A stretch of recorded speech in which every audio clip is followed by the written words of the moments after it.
الله أكبر الله أكبر الله أكبر أشهد أن لا إله إلا الله أشهد أن لا إله إلا الله أشهد أن محمدا رسول الله أشهد أن محمدا رسول الله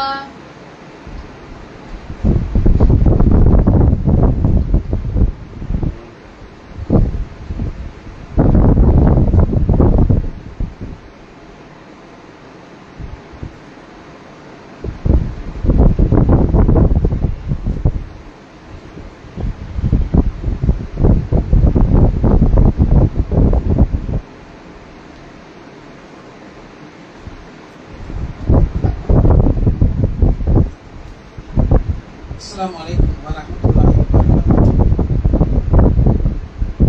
إن الحمد لله نحمده ونستعينه ونستغفره ونؤمن به ونتوكل عليه ونعوذ بالله من شرور أنفسنا ومن سيئات أعمالنا. من يهده الله فلا مضل له ومن يضلل فلا هادي له. أشهد أن لا إله إلا الله وحده لا شريك له وأشهد أن محمدا عبده ورسوله. اللهم صل على محمد وعلى آل محمد كما صليت على إبراهيم وعلى آل إبراهيم إنك حميد مجيد. اللهم بارك على محمد وعلى آل محمد كما باركت على إبراهيم وعلى آل إبراهيم إنك حميد مجيد. فقد قال الله تعالى في محكم تنزيله العظيم والفرقان المجيد. أعوذ بالله من الشيطان الرجيم. بسم الله الرحمن الرحيم. فبما رحمة من الله لنت لهم ولو كنت فظا غليظ القلب لانفضوا من حولك. صدق الله. அன்பிற்குரிய பெரியோர்களே, தாய்மார்களே, சகோதர சகோதரிகளே, வல்ல அல்லாஹ் நம்மீது கடமையாக்கிய ஜும்ஆ என்ற சிறப்பு மிகு வணக்கத்தை நிறைவேற்றுவதற்காக இங்கே ஒன்று கூடியிருக்கிறோம். அல்ஹம்துலில்லாஹ். அன்புமிக்க பெரியோர்களே, சகோதரர்களே, இஸ்லாமிய மார்க்கத்தை ஏற்றுக்கொண்டு அதை நம்முடைய வாழ்வில் கடைபிடிக்க வேண்டும் என்கிற ஆவலோடு இந்த உலகத்திலே பல கோடிக்கணக்கான முஸ்லிம்கள் உண்டு. அந்த முஸ்லிம்களில் இஸ்லாம் காட்டுகின்ற ஏகத்துவ கொள்கையை சரியாக கடைபிடிக்கிற, உறுதியோடு ஏகத்துவ கொள்கையை நிற்கிற மக்களும் உண்டு. அதே நேரத்தில் வெறும் கொள்கை அளவில் ஒரு மனிதன் சரியாக இருந்துவிட்டால் அது போதுமானதாகுமா? தொழுகை, நோன்பு, ஜகாத், ஹஜ் போன்ற வணக்க வழிபாடுகளில் அல்லாஹுவை எப்படி நம்ப வேண்டும், எந்த மாதிரியான மூட நம்பிக்கைகள் இல்லாமல் நம்முடைய வாழ்வு அமைந்திருக்க வேண்டும் என்பதை, ஒரு மனிதனுடைய கொள்கை வழிபாடுகள் சரியாக இருந்துவிட்டால் போதுமா என்று சொன்னால், அதையும் தாண்டி இஸ்லாமிய மார்க்கம் மனிதர்களிடத்திலே எதிர்பார்க்கிற, வலியுறுத்துகிற முக்கியமான ஒரு விஷயம் மனிதர்களுடைய நற்பண்பு. ஒரு மனிதனை நாம மனிதன் என்று எப்போது ஒத்துக்கொள்கிறோம் என்று சொன்னால், சில நேரங்களில் நம்முடைய பேச்சுக்கள் வரும். ஒரு சிலரை பத்தி நம்ம பேசும்போது அவன் எல்லாம் மனுஷனா அப்படின்னு கேட்போம். அப்படி கேட்டா என்ன அர்த்தம்? அவன் மனுஷன் இல்லையா, அவன் ஏதோ நாயோ பண்ணியோ குரங்க, அப்படி இல்லை, மனுஷன்தான். ஆனா ஏன் மனுஷனான்னு கேட்கிறோம் என்று சொன்னால், அந்த மனிதனுடைய குணம் அப்படி இருக்கு. அந்த குணத்தை வச்சுட்டான், அவெல்லாம் ஒரு மனுஷனாங்க அப்படின்னு நம்ம கேட்கிறோம். இதே இன்னும் சில மனிதர்களை பார்த்து மனுஷன் அவர மாதிரி இருக்கணுங்க அப்படிங்கிறோம். அப்ப மனிதர்களை எடை போடுவதற்கு அவர்களுடைய தோற்றங்களை நாம பார்க்கறது இல்லை, அவர்களுடைய உருவங்களை நம்ம பார்க்கறது இல்லை, மாறாக அவர்களுடைய பண்புகளை பார்க்கிறோம். ஒரு மனிதனுடைய பண்பு தான் இந்த உலகத்தில் அந்த மனிதனை நல்ல மனிதனாக உயர்த்துகிறது, பிற மக்கள் மத்தியிலே அவருக்கான அந்தஸ்தை உயர்த்துகிறது. இது நம்ம பார்க்கிறோம், இது நம்முடைய வாழ்க்கையில நம்ம இயல்பாக பார்க்கிற விஷயம். இது நபிகள் நாயகம் ஸல்லல்லாஹு அலைஹி வஸல்லம் அவர்களுடைய வாழ்வில் எவ்வாறு பிரதிபலித்தது, அவர்களுடைய நற்பண்புகளை பற்றி, நற்குணங்களை பற்றி அல்லாஹ் எப்படி பேசுகிறான், அந்த நபியோடு வாழ்ந்த நபி தோழர்கள் எவ்வாறு அதனை புகழ்ந்து உரைக்கிறார்கள் என்பதை நாம் பார்க்க வேண்டும். திருமறை குர்ஆன்ல அல்லாஹ் சொல்லி காட்டுகிறான், وَإِنَّكَ لَعَلَى خُلُقٍ عَظِيمٍ, நபியே நீர் மகத்தான நற்குணத்திலே இருக்கிறீர் என்று நபிகள் நாயகம் ஸல்லல்லாஹு அலைஹி வஸல்லம் அவர்களுடைய அந்த நற்குணத்திற்கு அல்லாஹ் சான்று பகர்கிறார். இன்னொரு இடத்துல அல்லாஹ் மீண்டும் வேற இடத்துல சொல்லும் போது, فَبِمَا رَحْمَةٍ مِنَ اللَّهِ لِنْتَ لَهُمْ وَلَوْ كُنْتَ فَظًّا غَلِيظَ الْقَلْبِ لَانفَضُّوا مِنْ حَوْلِكَ, நபியே நீர் அல்லாஹ்வுடைய அருளின் காரணமாக மக்களிடத்திலே மென்மையாக நடந்து கொள்கிறீர். நீர் கோபப்பட்டவராகவோ கடின சித்தம் உள்ளவராகவோ இருந்திருந்தால் உம்மை விட்டு மக்கள் விரண்டோடி இருப்பார்கள் என்று நபிகள் நாயகம் ஸல்லல்லாஹு அலைஹி வஸல்லம் அவர்களுடைய அந்த பண்பு எவ்வாறு இருக்கிறது என்பதை அல்லாஹ் சுட்டி காட்டுகிறான். பிற மனிதர்களை நம்மை நோக்கி ஈர்க்கிற, பிற மனிதர்களை நம்முடைய அன்பால் ஈர்க்கிற ஒரு கருவியாக எது அமையும் என்று சொன்னால் ஒரு மனிதனுடைய நற்பண்பு. அதுல முக்கியமானது எது என்பதை அல்லாஹ் இந்த இடத்துல சுட்டி காட்டுகிறான். நீர் கடின சித்தம் உள்ளவராக அல்லது கடும் கோபம் கொண்டவராக, நம்ம நல்ல விஷயத்துக்கு தான் கூப்பிடுவோம், ஒருத்தர் தொழுகைக்கு அழைக்கிறோம், பல முறை அழைக்கிறோம், ஆனால் அவருடைய அழைப்பை அவர் ஏற்றுக்கொள்ளல, ஆனாலும் சலிக்காமல் அவரை மென்மையோடு அழைக்கிறோம்.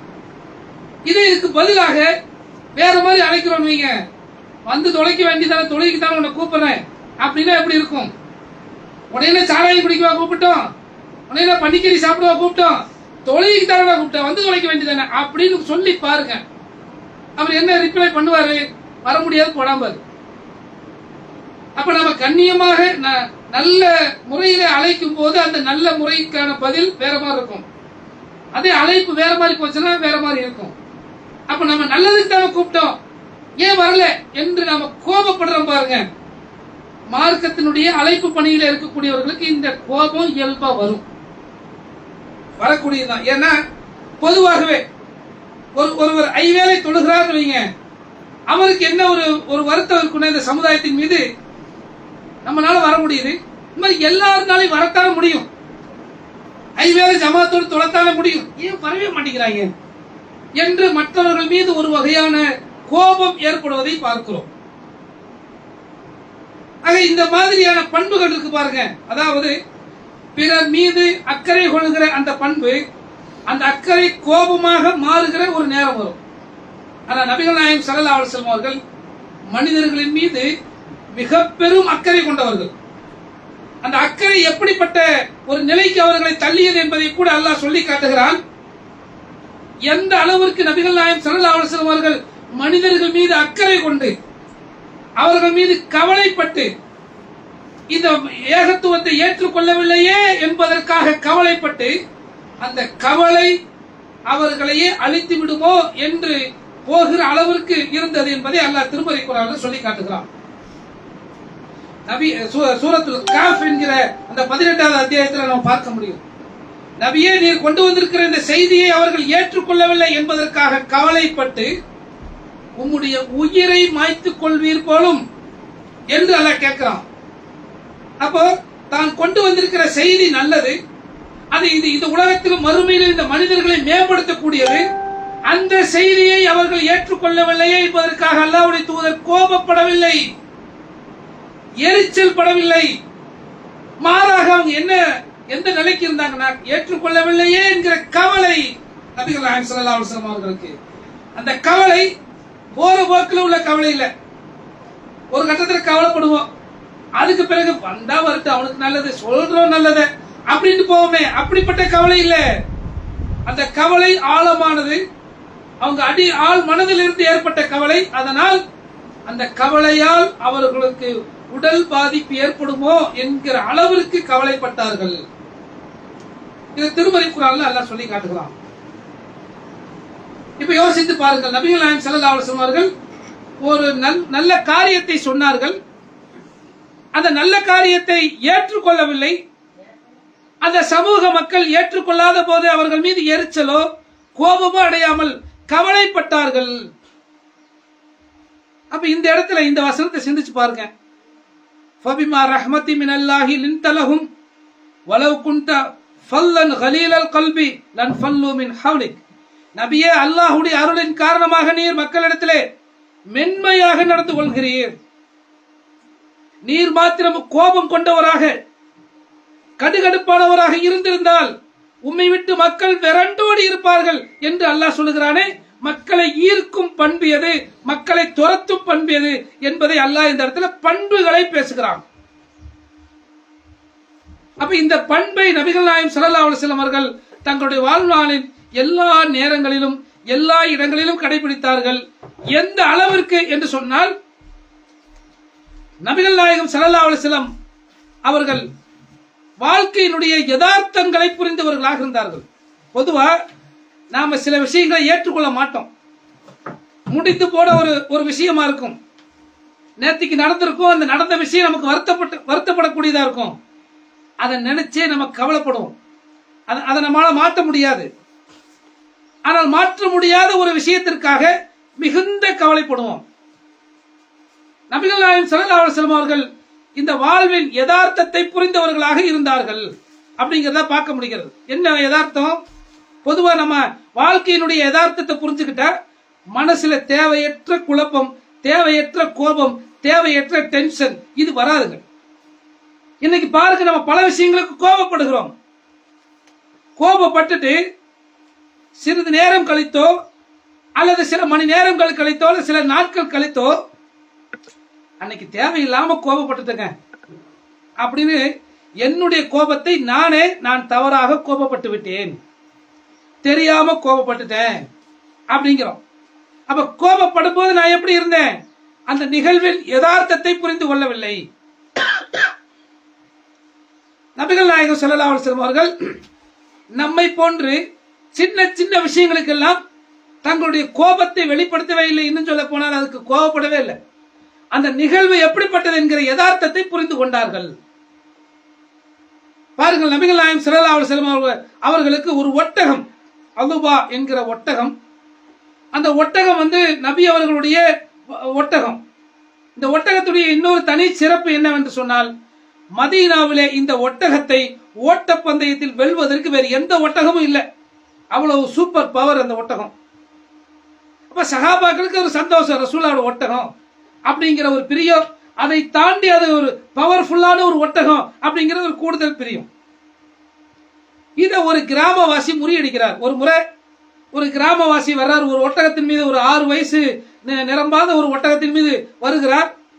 அந்த ஒட்டகத்துக்கும் ரசூலுல்லாஹ்வுடைய இந்த ஒட்டகத்திற்கும் போட்டி வைக்கப்படுகிறது.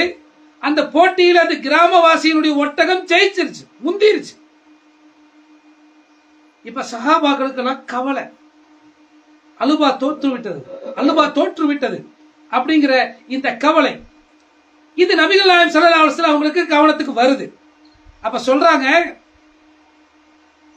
அது எப்படி பிராக்டிகலா எப்படி எடுத்து சொல்றாங்கன்னா, இந்த உலகத்தில் உயர்ந்து செல்கிற அனைத்தையும் அல்லாஹ் கீழே கொண்டு வந்தே தீருவான். இது அல்லாஹ்வுடைய நியதி.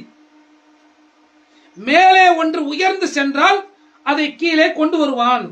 கீழே ஒன்று இருக்குன்னா அது கீழே இருக்க போறது இல்ல, ஒரு நேரத்துல மேல வரும் என்கிற இந்த அல்லாஹ்வுடைய நியதியை, பிராக்டிகலான இந்த யதார்த்தத்தை எடுத்து சொல்லி, அலுபா ஒரு நேரத்துல ஜெயிச்சுக்கிட்டே இருந்துச்சு. இப்ப தோத்திருக்கு, அதுதான் அல்லாஹ்வுடைய நியதி.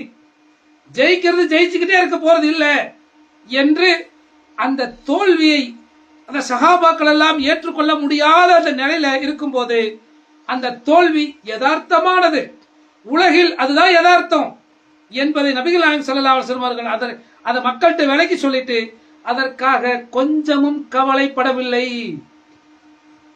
யோசித்து பாருங்கள், ஒரு சின்ன விளையாட்டு போட்டிதான், அதுல நம்ம தோத்துட்டா கூட ஒரு கிரிக்கெட்டுக்கு போறோம் அல்லது வேற ஏதாவது ஒரு கேமுக்கு போறோம், அந்த விளையாட்டுல போய் தோத்துட்டோம்னா ஜஸ்ட் மிஸ் ஆகி போச்சுங்க அப்படின்னு அந்த விளையாட்டினுடைய அந்த தோல்விக்கான காரணங்களை பேசிட்டு நம்ம சமாதானப்படுத்துறதுக்கு என்னென்னமோ பேசி பார்ப்போம்.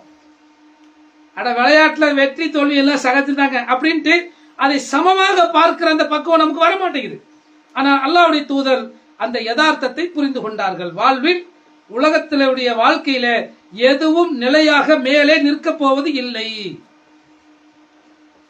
இது இதுக்கு இந்த தத்துவம் இதுக்கு மாத்திரமல்ல, வாழ்வின் எல்லா துறைகளுக்கும் புரியுது. பார்க்கிற இன்னும் நபிகள் நாயகம் ஸல்லல்லாஹு அலைஹி வஸல்லம் எந்த அளவுக்கு யதார்த்தத்தை புரிந்து கொண்டவர்களாக இருந்தார்கள் அப்படிங்கறத பார்க்கறதுக்கு நபி அவர்களுடைய பணியாளராக இருந்தவர் தான் அனஸ் ரலியல்லாஹு அன்ஹு அவர்கள். 10 வயசுல கொண்டு வந்து சேர்த்து விடுறாங்க அவங்களுடைய தாயார். அப்ப சின்ன பையன். இந்த 10 வயசு பசங்களுக்கு என்ன ஒரு நிலை இருக்குன்னா, விளையாட்டு புத்தி இருக்கும். பொதுவா என்னதான் வந்து விவரமான அறிவுள்ள பையனா இருந்தாலும் விளையாட்டு புத்தின்னு இருக்கதான் செய்யும். அப்போ ஒரு முறை நபிகள் நாயகம் ஸல்லல்லாஹு அலைஹி வஸல்லம் அவர்கள் அனஸை கூப்பிட்டு இங்க போய் இந்த வேலையை முடிச்சுட்டு வா, இந்த வேலையை செஞ்சுட்டு வான்னு சொல்லி ஒரு வேலையை சொல்லி அனுப்பி வைக்கிறாங்க. அனசு போய் ரொம்ப நேரம் ஆகி போச்சு, இவ்வளவு நேரம் ஆகாது அந்த வேலைக்கு அப்படின்னு அனசை தேடி அல்லாஹ்வுடைய தூதர் வர்றாங்க. வரும்போது பார்த்தா வீதியில பசங்க அதே மாதிரி வேற பசங்க விளையாண்டுகிட்டு இருக்காங்க. அந்த பசங்களோட சேர்ந்து இவரும் விளையாண்டுகிட்டு இருக்காரு. சின்ன பையன் தானே, இந்த விளையாட்டு புத்தி இருக்கும்ல. இப்ப நபிகள் நாயகம் ஸல்லல்லாஹு அலைஹி வஸல்லம் வந்து அனசுடைய அந்த பின்பகுதி புடனையை பிடிச்சு பாக்குறாங்க. அனஸ் திரும்பி பாக்குறாரு. அல்லாஹ்வுடைய தூதர் சிரிக்கிறாங்க. நாமளா தான் என்ன செய்வோம், நம்ம வீட்டு புள்ள கடைக்கு போயிட்டு வரான்னு அனுப்புறோம். அவன் போயிட்டு வரக்கு போல அங்க போய் நின்று யாரோ பசங்க கூட விளையாண்டு வந்துட்டான். போய் கை இந்த மாதிரி விளையாடும் போது கையும் களமா பிடிச்சிட்டோம், அங்கேயே 4 சாத்து, வா உன்னை வீட்டுக்கு வச்சுக்கிறேன் அப்படின்னு, அதுக்கப்புறம் வீட்டுக்கு வா அப்படின்னு இப்படித்தானே இருப்போம். அது விளையாட்டு பசங்க, அது விளையாடுற பருவம், அப்படித்தான் இருக்கும். அப்போ நபிகள் நாயகம் ஸல்லல்லாஹு அலைஹி வஸல்லம் அவர்கள் அனஸ் தன்னுடைய வேலையை முடிக்காம பசங்களோடு சேர்ந்து விளையாண்டு இருக்கிறத பார்த்து சிரித்தார்கள். என்னப்பா வேலையை முடிச்சிட்டியா?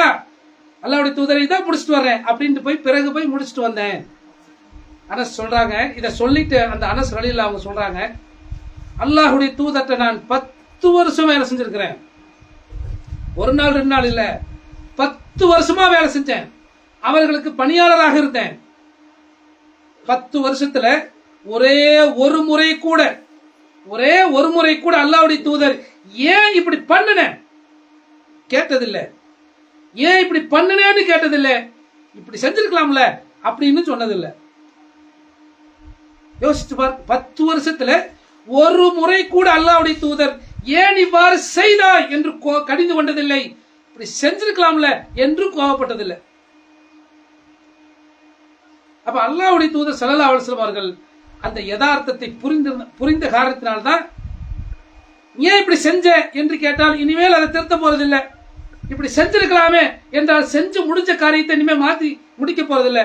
அந்த யதார்த்தத்தை நபிகள் நாயகம் ஸல்லல்லாஹு அலைஹி வஸல்லம் அவர்கள் புரிந்து கொண்ட காரணத்தினால் 10 வருஷமா தன்னிடத்தில் வேலைக்கு இருக்கிற, தனக்கு பணியாளராக இருக்கிற ஒரு சிறுவன்ட்ட இவ்வளவு பக்குவமாக நடந்து கொள்ள முடிகிறது. இப்ப நபிகள் நாயகம் ஸல்லல்லாஹு அலைஹி வஸல்லம் எந்த அளவுக்கு இந்த விஷயத்துல இந்த யதார்த்தத்தை புரிந்து கொள்வதில் பக்குவம் மிகுந்தவர்களாக இருந்தார்கள். எதிரில் வரக்கூடிய மனிதர்களை புரிந்து கொள்கிற, அவர்களுடைய கேரக்டரை புரிந்து கொள்கிற அந்த பக்குவம் அல்லாஹ்வுடைய தூதருக்கு ரொம்ப அதிகம். ஒரு முறை நபிகள் நாயகம் ஸல்லல்லாஹு அலைஹி வஸல்லம் சொல்றாங்க, ஒரு மனிதர் தொழுகைக்காக வருகிறார், பள்ளிவாசலுக்கு ஜமாத்து தொழுகைக்காக வர்றாரு. வர்ற வழியில ஒரு மரக்கிளை முறிந்து அந்த பாதையில விழுந்து கிடக்குது. அது அந்த வழியாக பயணிக்கிற மக்களுக்கெல்லாம் கடுமையான சிரமத்தை ஏற்படுத்துகிறது. மற்றவங்கள தாண்டி அல்ல சுத்தி எப்படியோ ஒன்று கஷ்டப்பட்டு போயிடுறாங்க. தொழுகைக்கு வந்துட்டு இருந்தவர் என்ன செய்யறாரு, அந்த மரத்தை உடைச்சு அப்புறப்படுத்தி அந்த பாதையை சீர்படுத்துறாரு. நேரம் கடந்து விட்டது. என்ன, ஜமாத்து தொழுகை கடந்து போயிருச்சு. இப்ப இவரு ஜமாத்து தொழுகையை மிஸ் பண்ணது தப்பு தானே. ஆனால் இவரை பற்றி அல்லாஹ் என்ன சொல்றான் அப்படிங்கறது நபிகள் நாயகம் ஸல்லல்லாஹு அலைஹி வஸல்லம் சொல்லும் போது, இந்த மாதிரி ஒருத்தர் வந்தாரு தொழுகைக்காக, அவர் வரும் வழியில் மரக்கிளை மனிதர்களுக்கு இடையூறாக இருந்தது, அந்த மரக்கிளையை அப்புறப்படுத்தி பாதையை சீர்படுத்தும் பணியில் அவர் ஈடுபட்டதால் தொழுகை அவருக்கு தாமதமாகிவிட்டது. அந்த வக்தே போயிருச்சுன்னு வச்சுக்கங்க. இதனால் அவர் மீது அல்லாஹ் குற்றம் சாட்டினானா என்றால் இல்ல. அந்த யதார்த்தத்தை இஸ்லாம் ஏற்றுக்கொண்டு, அல்லாஹ் ஏற்றுக்கொண்டு அவருடைய பாவத்தை மன்னித்தான். அல்லாஹ் அப்படிதான் பார்க்கிறான். ஒரு செயலை ஒரு மனிதன் செய்கிறான் என்றால் அதற்கான நோக்கம், அதற்கான சிந்தனை என்னங்கிறது அல்லாஹ் பார்க்கிறான். நாம அப்படி பார்க்க மாட்டோம். ஆனா தொழுதுட்டு போய் எடுக்க வேண்டியதானப்பா, அப்படித்தான் நம்ம சொல்லுவோம். நாம என்ன விளக்கம் சொல்லுவோம், அதை தொழுதுட்டு போய் பார்க்க வேண்டியதானே. அல்லாஹ் அப்படி பார்க்கல.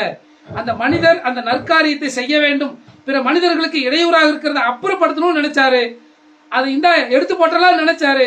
ஆனால் அந்த வேலை தாமதமாகிவிட்டது.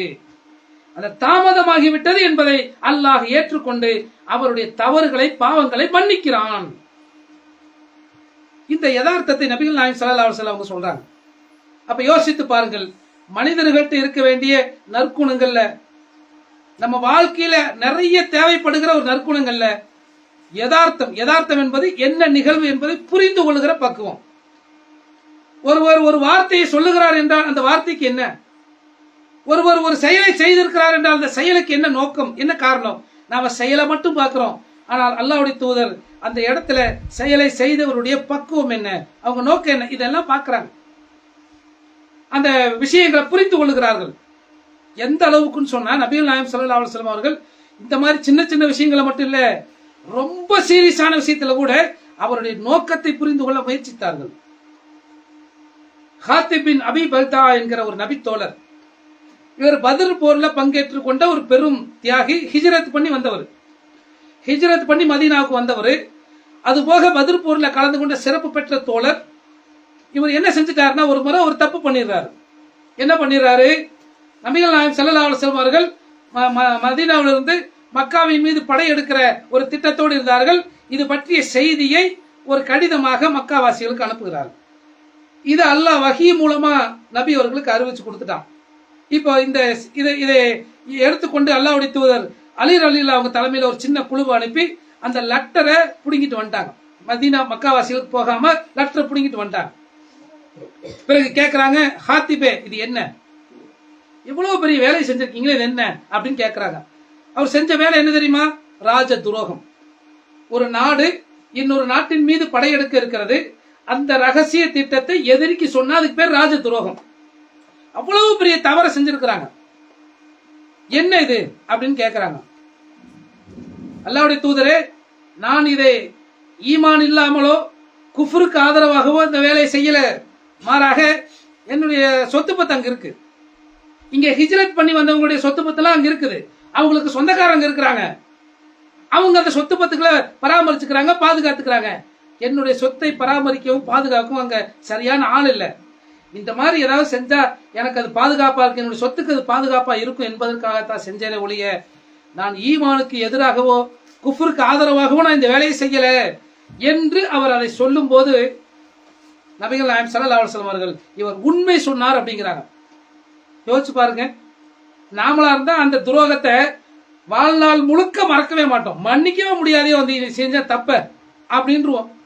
அல்லாஹ்வுடைய தூதர் அந்த ஹாத்திப் பின் அபி பல்தாங்கிற அந்த நபித்தோழர் செய்த அவ்வளவு பெரிய தவறை, அதுக்கு அவர் சொன்ன காரணத்தை ஏற்றுக்கொள்கிறார். ஆமா, நீ உண்மை சொல்லிட்ட, கரெக்டா சொன்ன, அவர் செஞ்சது தப்பு, ஆனால் அந்த செய்தி எதற்காக செய்தேன் என்று சொன்னாரே அந்த காரணம் சரியா உண்மைதான் அப்படின்னாங்க.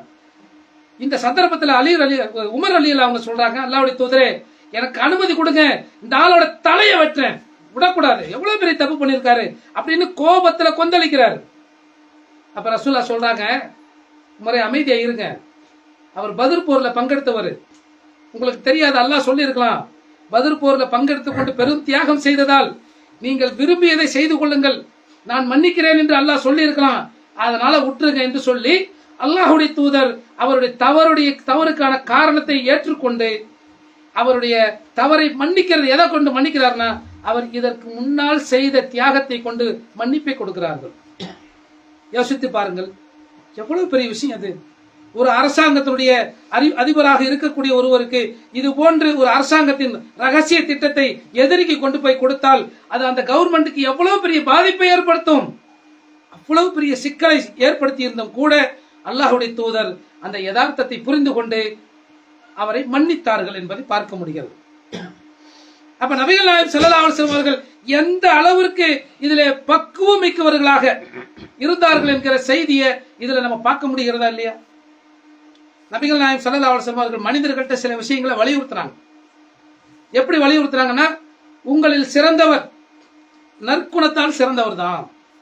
நாளை மறுமையில எடை போடும் போது ஒவ்வொரு நன்மையா அல்ல எடை போட்டுக்கிட்டே வருவான். ஒவ்வொரு நன்மைக்கும் எடை ஒரே மாதிரி இருக்காது. நம்ம தொழுகிறோம், தொழுகையுடைய நன்மை, ஒரு சலாம் சொல்லுகிறோம், சலாம் சொல்லுவதனுடைய நன்மை, எல்லாமே நன்மையா இருக்கும். எல்லாமே வெயிட்டா இருக்கு, ஒரே மாதிரியான வெயிட்டான அப்படி இருக்காதான். நபிகள் நாயகம் ஸல்லல்லாஹு அலைஹி வஸல்லம் சொல்றாங்க, நாளை மறுமையிலே நன்மையின் தராசிலே எல்லா நன்மைகளும் வைக்கப்படும். ஒரு ஒன்னு வைக்கும் போதுதான் அந்த தட்டு அப்படி கனம் தாங்காமல் கீழே இறங்கும், ரொம்ப வெயிட்டா இருக்கும். தொழுகை, நோன்பு, ஜக்காத்து, இந்த மாதிரி ஹஜ், இது போன்று என்னென்ன அமல்களை செய்திருக்கிறோமோ அந்த அமல்களை எல்லாம் விட மிகுந்த கனமுள்ளதாக ஒரு நன்மை இருக்கும். அத நபிகள் நாயகம் ஸல்லல்லாஹு அலைஹி வஸல்லம் சொல்லும் போது அதுதான் நற்குணம். நாங்க ஒரு மனிதனுடைய நற்குணம் இருக்கு பாருங்க, அதுதான் எல்லாவற்றையும் விட கனமானதாக இருக்கும் மறுமையில தராசுல. அப்ப எவருடைய மறுமையினுடைய நன்மை தீமை எடை போடும் போது எவருடைய நன்மை எடை கணக்கிறதோ அவர் வெற்றி பெற்று விட்டார் என்று அல்லாஹ் திருமறை குர்ஆன்ல சொல்றானே. நம்முடைய நன்மையின் தராசு கனமாக இருக்க வேண்டுமானால் அதற்கு நாம கடைபிடிக்க வேண்டிய அம்சம் நற்குணம் என்பதை இந்த இடத்துல நபிகள் நாயகம் ஸல்லல்லாஹு அலைஹி வஸல்லம் அவர்கள் கற்றுத் தருகிறார்கள். அந்த நற்குணங்களை நம்முடைய வாழ்வில் கடைபிடிக்க நாம் ஒவ்வொருவரும் முயற்சி செய்வோம். அல்லாஹ் நம் அனைவருக்கும் அருள் புரிவானாக என்று கூறி இந்த முதல் உரையை முடிக்கிறேன். அல்ஹம்துலில்லாஹ்.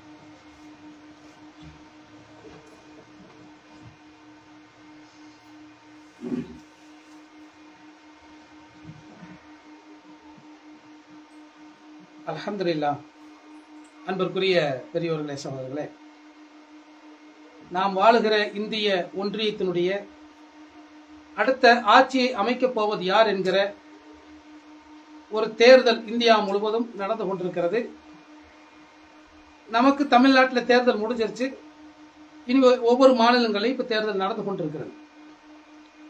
இந்த தேர்தல் பரப்புரையிலே ஒவ்வொரு கட்சிகளும் தங்களுடைய சாதனைகளை சொல்லி அல்லது நாங்க என்ன செய்ய போறோம் என்பதை சொல்லி மக்களிடத்திலே வாக்கு கேட்பது வழக்கம். எல்லா கட்சிகளும் அப்படிதான் கேட்கிறாங்க. நாங்க ஜெயிச்சுட்டா இன்னவெல்லாம் செய்வோம், இதையெல்லாம் செய்ய போகிறோம் என்று சொல்லி வாக்கு கேட்பாங்க. அல்லது ஆளுங்கட்சியாக இருந்தா நாங்க இவ்வளவுலாம் சாதனை பண்ணியிருக்கிறோம், இனியும் இதெல்லாம் செய்வோம் அப்படின்னு சொல்லி கேட்கணும்.